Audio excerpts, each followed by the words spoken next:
As we record, the result of the election hasn't come through. But I'm just wondering, Trump or Harris? What do you make of what's going on over there? Andre? You're more involved in politics directly than these two. Yeah, I'm probably more Trump fan than most people. I think Trump.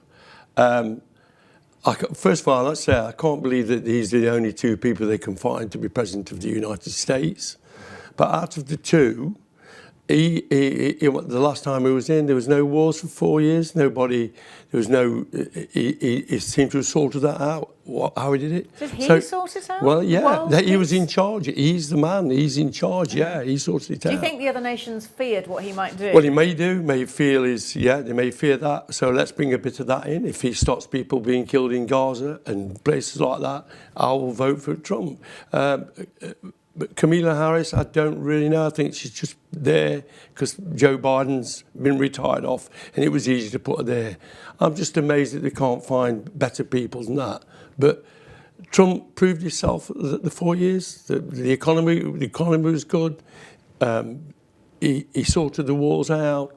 There was no killing, and I think that was so. Therefore, I would support him. The Democrats very much dispute the narrative that Trump likes to put out there about his time. I don't think the economy grew as he'd promised. I think there was still immigration. There were still jobs being lost in industry. I don't think he did deliver on many of the things he promised, but people quickly forget that, don't they? I think the conversation's ever so slightly shifting from what can the person in authority do to what they represent. And I don't think now representative of leadership it creates too much of a divide. And I can understand that Trump represents far right, generally a form of, how can I say this, nationality. Some people have called him a fascist. It's out there. And there we are. Misogynist? What else would you like? All of that. But does any of that, does that concern you in a world leader, Andre? No. You asked me a question, do I prefer Donald Trump to Kamala Harris? And I told you that they could pick anyway. I just think that nowadays people are fed up with the politicians that we get. They're all the same. The educated, highly educated, university graduates come into politics, know very little about life and telling you how to run your life. Most of the people who set the budget have never worked in a proper business, never handled money, and there they are telling you how to run your life, taxing you, telling you what to do. And that's why people vote for the likes of Trump, and Farage is much as the same kind of thing. He can say what he likes. People are ready to listen to it. The ordinary man in the street who's not university educated, who's went to a normal school, he will vote, or she will vote for a man like him or a woman like him. Well, we're talking about branding and representation and all sorts of things here, aren't we? I mean, I think you're right. I cannot believe that these are the only two people in the United States who really should be running for president. This is just terrible. And you talk about no wars when Trump was in the... the gun lobby, he's so misogynist. He incites problems and violence everywhere he goes. I mean, there's not much lower to go, really, is there?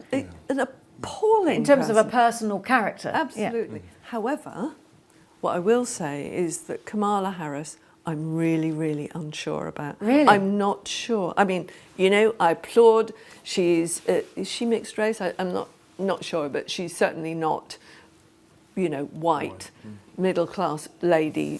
She's a middle-class lady. She's very bright. I'm not sure whether she's a doer, whether she can get things done. I'm not entirely sure of everything that she stands for, because it all feels a little bit as if what she's doing is attacking Trump rather than standing up for things. So I'm not sure about her, but for sure I don't want Trump. For sure I don't want what he represents. He's, if I was an American, to think that he represented me as my president, I would just be appalled.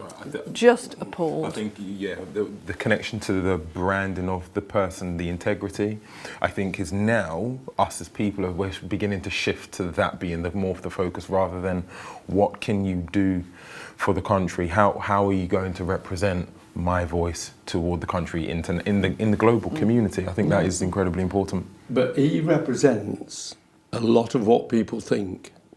In England, the same. That's why people support reform. The majority of reform people are conservatives who are worried about immigration.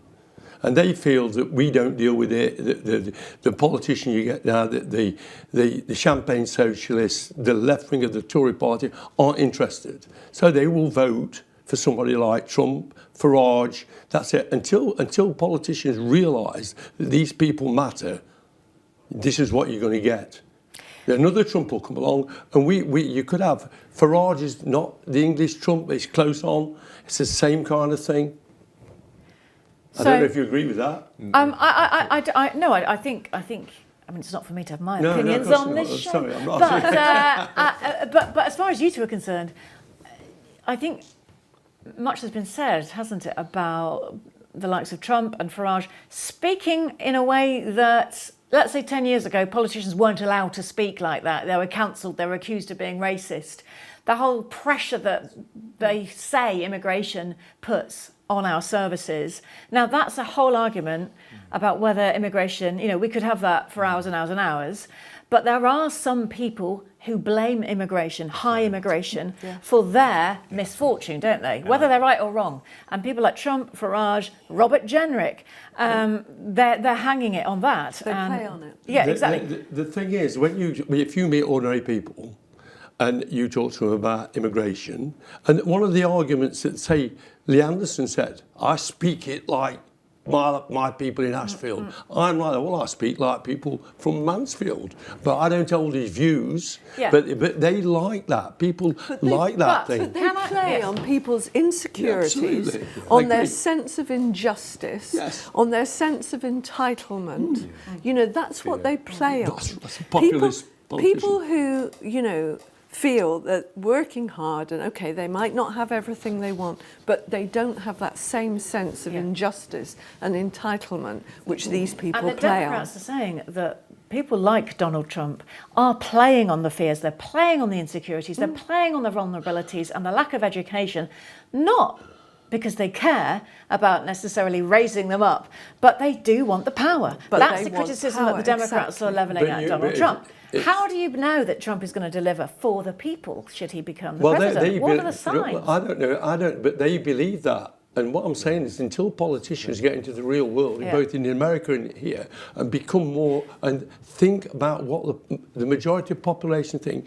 If you go to, no disrespect to people who are highly educated politicians, they think they know better, and they don't know better. I really want to hear you, Jerome, on Sorry. this. What do you think? No. I think we've lost, and this is kind of my views, I think we've lost the art of the middle ground. I think these politicians are chasing toward who can say the most inflammatory thing, and that's where we're so used to. We're figuring out who is the enemy, and then it creates an us and them between the nationalists, the sense of entitlement that you mentioned, and who can I pin that blame on in order to get what is rightfully mine, especially with the driving of national. So we've lost the art of the middle ground to be able to not to be so inflammatory in what we're saying and then create a fury in order to generate momentum for anything. It's also about personal power. About personal power, not about doing the right thing to enable a nation to thrive and prosper.